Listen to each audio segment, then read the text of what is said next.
What's up, everyone? Welcome to FilmSpot, and today we will be talking about best upcoming movies. James Gunn has shared the first teaser poster for Supergirl, which is set to release on June 26, 2026. This new movie will be darker and more serious compared to the hopeful tone of the upcoming Superman film.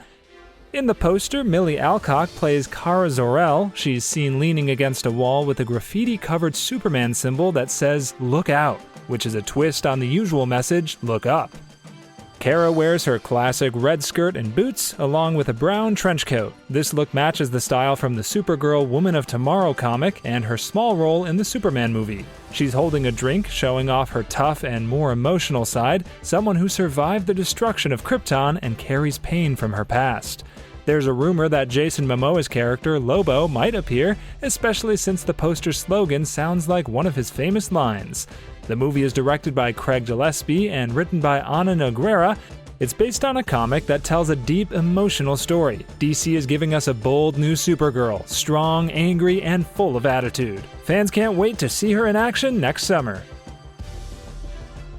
Netflix has officially greenlit a Korean live-action adaptation of the hit webtoon Solo Leveling, with rising star Byun Woo-seok confirmed to play the lead role of Sung Jin-woo. Announced during Anime Expo 2025, the news has sparked massive excitement among fans, both in Korea and globally. The series will be directed by Lee Hae-jun and Kim Young-seo, renowned for Ashfall, and produced by Kakao Entertainment and Sanai Pictures, promising top-tier visuals and storytelling. Netflix has emphasized the show's focus on vivid characters, dynamic action, and thrilling quests, backed by a world-class VFX team. Byun Woo-seok, celebrated for his performances in Lovely Runner and 20th Century Girl, has been praised as the perfect choice to portray Jin-woo's transformation from a frail E-rank hunter to humanity's most powerful warrior. With over 14.3 billion combined views from the web novel, webtoon, and anime, Solo Leveling already has a massive fan base, and expectations for its live-action debut are sky-high. Although a release date has not yet been announced, production is underway. This adaptation is set to become one of Netflix's most ambitious fantasy K-dramas to date, signaling a new era for Korean global content. Following the massive success of F1 the movie, starring Brad Pitt as Sonny Hayes and Damson Idris as rookie Joshua Pierce, talks of a sequel are officially in motion, though not yet confirmed. The film opened to an impressive $144 million worldwide, becoming Apple TV Plus's first true box office hit, bolstered by positive audience scores and strong critical acclaim.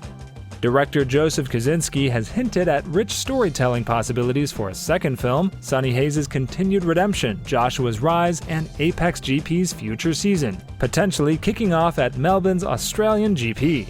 He even teased a wild crossover idea involving Tom Cruise's iconic Cole Trickle from Days of Thunder, igniting fan excitement. Still, co-producer and F1 legend Lewis Hamilton is urging caution. After a 4-year production journey, Hamilton believes the film needs time to simmer, warning that rushed sequels often fall short.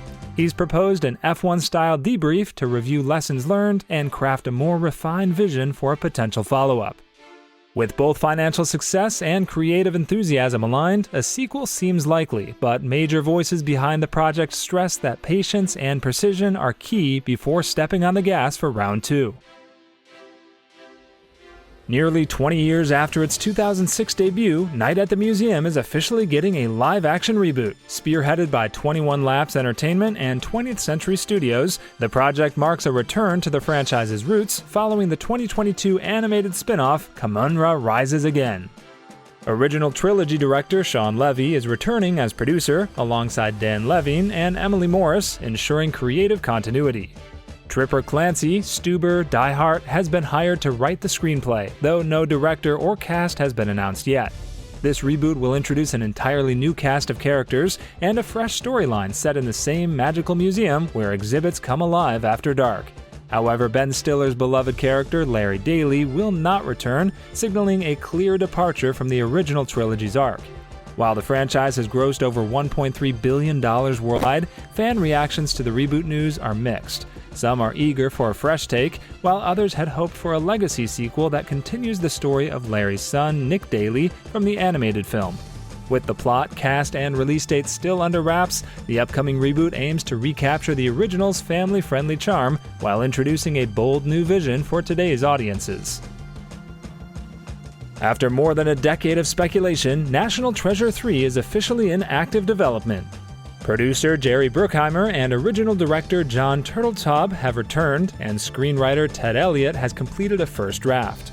As revealed on the National Treasure Hunt podcast, the script features beloved characters like Ben Gates, Riley Poole, Abigail Chase, and Ben's parents, reigniting excitement among longtime fans. The draft is now under studio review, with Elliott confirming it will soon be sent to Cage for approval. "If he likes it, we'll make another one," he said, making it clear that the project hinges on Cage's return. Meanwhile, franchise veterans Marianne and Cormac Wibberley, who wrote the first two films, and Disney Plus's Edge of History, are not currently involved, but remain open to contributing. Although the Disney Plus series was canceled in 2023, its Page 47 mystery remains canon and could carry over into the new film. No cast, release date, or official greenlight has been confirmed yet. National Treasure 3 is quietly gaining momentum, with a completed script, key creatives on board, and fan hopes riding on one major factor: Nicolas Cage's approval. Production on Dune Part 3 is officially underway, with principal photography beginning July 7th to 8th, 2025 at Origo Studios in Budapest, as confirmed by Warner Bros. And the Hungarian National Film Office. This final installment in Denis Villeneuve's Dune trilogy drops the original book's subtitle to avoid confusion with HBO's prequel series Dune Prophecy. Villeneuve returns to direct his last entry in the saga, co-writing the screenplay with John Spaihts. Core cast members reprising their roles include Timothée Chalamet as Paul Atreides, Zendaya as Chani, Florence Pugh as Princess Irulan, and Jason Momoa as Duncan Idaho, revived as Agola. New additions include Nakoa Wolf Momoa and Ida Brooke as Paul and Chani's children, Leto II and Ganima Atreides. Robert Pattinson is reportedly in talks to play the shape-shifting face dancer villain Scytale. Behind the camera, Linus Sandgren takes over cinematography duties from Greg Fraser, while Hans Zimmer returns to compose the score. IMAX sequences will be shot with support from Pioneer Still King and Epic Films. Set 12 years after Part 2, Dune Part 3 promises a more introspective and politically complex narrative.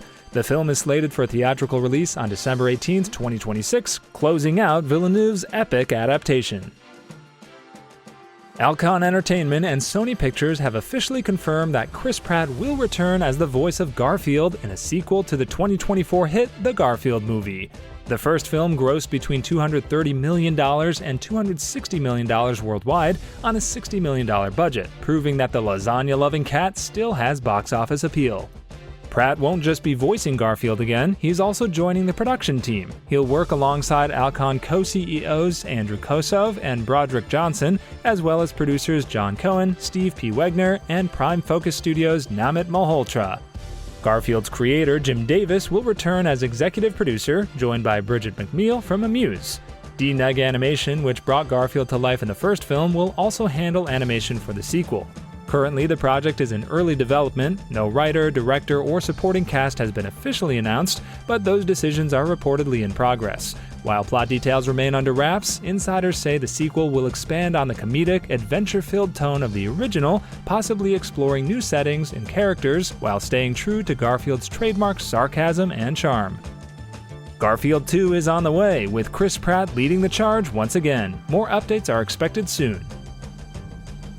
Apple TV Plus has officially renewed its breakout sci-fi dramedy Murderbot for a second season, just one day before the season 1 finale aired on July 11, 2025. Created and showrun by Chris and Paul Weitz, and starring Alexander Skarsgård, who also serves as executive producer, the series has received critical acclaim and currently holds a 96% rating on Rotten Tomatoes. In the official renewal announcement, the Weitz brothers thanked fans for their overwhelming support and expressed excitement to continue exploring Martha Wells' beloved universe. Apple's head of programming, Matt Chernis, praised the series as brilliantly original, addictive, witty, and vibrant, hinting that Season 2 will delve deeper into the rise and fall of Sanctuary Moon arc from the books. The ensemble cast, including Noma Dumezweni, David Dastmalchian, Sabrina Wu, Akshay Khanna, Tatiana Jones, and Tamara Podemski, is expected to return. While exact plot details remain under wraps, Season 1 adapted only the first novella, All Systems Red, leaving ample room for future exploration. Though no official premiere date has been confirmed, insiders suggest a likely return in spring 2026. With its fast-tracked renewal and growing fanbase, Murderbot is primed to deliver even more dry wit, emotional depth, and sci-fi chaos in Season 2.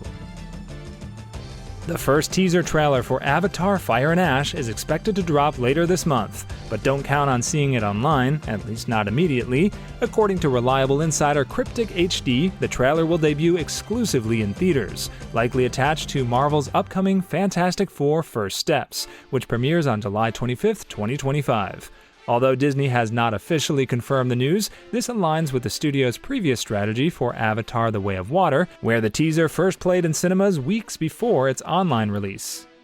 Avatar: Fire and Ash, the third installment in James Cameron's epic sci-fi saga, arrives in theaters on December 19, 2025. The film continues the story of Jake Sully, who now faces a new wave of conflict with the resurrected Colonel Miles Quaritch. Audiences will also be introduced to two new Na'vi tribes, the Skyfaring Tlalim, also known as Wind Tracers, and the Manquan, a fire-aligned clan that abandoned Ewa after volcanic destruction devastated their homeland. The returning cast includes Sam Worthington, Zoe Saldana, Sigourney Weaver, Stephen Lang, and Kate Winslet. Cameron has teased potential future sequels, including Avatar 6 and 7. Want a first look? Grab your movie ticket. Disney is quietly working on a sixth Pirates of the Caribbean movie, and fans might be in for a big surprise. According to recent insider reports, Johnny Depp, Orlando Bloom, and Keira Knightley could all return in some way. Orlando Bloom has hinted that he'd love to get the band back together, though he admitted that the creative plans are still in progress. Keira Knightley, on the other hand, has said in the past that she's not likely to return, mainly due to the tough filming schedule and feeling that her character's story had already ended. Behind the scenes, producer Jerry Bruckheimer is said to be developing two different versions of the film, one with Jack Sparrow and one without. So far, no director or official cast has been confirmed. Disney is expected to wait until D23 Expo 2026 before making any big announcements. In the end, while nothing is official yet, the idea of seeing Jack, Will, and Elizabeth back on the big screen has fans excited. For now, it's still just a well-sourced rumor, but one that has the internet buzzing. Production officially began on July 14, 2025 at Warner Bros. Studios Leavesden in the UK, the same iconic location where the original Harry Potter films were shot. To mark the occasion, HBO released the first photo of 11-year-old Dominic McLaughlin as Harry Potter, donning the trademark round glasses, lightning bolt scar, and full Gryffindor uniform. After a massive casting search that saw over 30,000 hopefuls audition, McLaughlin secured the lead role, with Arabella Stanton cast as Hermione Granger and Alistair Stout as Ron Weasley. The main trio is joined by Rory Wilmot as Neville Longbottom, Amos Kitson as Dudley Dursley, Louise Brealey as Madame Hooch, and Anton Lesser as Garrick Ollivander. The series is helmed by director Mark Mylod and showrunner Francesca Gardner, His Dark Materials. The veteran cast includes John Lithgow as Dumbledore, Jeanette McTeer as McGonagall, Papa Asiedu as Snape, Nick Frost as Hagrid, Luke Thalen as Quirrell, and Paul Whitehouse as Filch. HBO has committed to a faithful adaptation of J.K. Rowling's 7 books, with one season planned per novel. Season 1 is set to premiere in 2027, with filming continuing through spring 2026 and future seasons rolling out over the next decade. Netflix has officially greenlit the long-awaited live-action Assassin's Creed series, marking a major milestone nearly 5 years after first announcing the project with Ubisoft in 2020. Emmy-nominated creators Roberto Patino and David Weiner, Halo, Brave New World, will serve as showrunners and executive producers. They'll be joined by key Ubisoft executives, including Gerard Guillemot, Margaret Boykin, Austin Dill, and Matt O'Toole. According to Netflix, the series is described as a high-octane thriller diving into the centuries-old conflict between two powerful secret societies, one bent on controlling humanity's fate, the other fighting for free will. The show will be rooted in history and explore powerful themes like identity, vengeance, and the cost of disconnection across generations and cultures. This marks Netflix's first live-action venture with Ubisoft, having previously collaborated on animated titles like Captain Laserhawk and the upcoming Splinter Cell Death Watch. Although no cast, setting, or release date has been announced, the series is officially in development. With its legacy of time-traveling assassins, real historical backdrops, and philosophical depth, Assassin's Creed could become Netflix's most ambitious gaming adaptation yet. Fans worldwide are eagerly awaiting more details as production moves forward. Thanks for watching, and see you in the next one.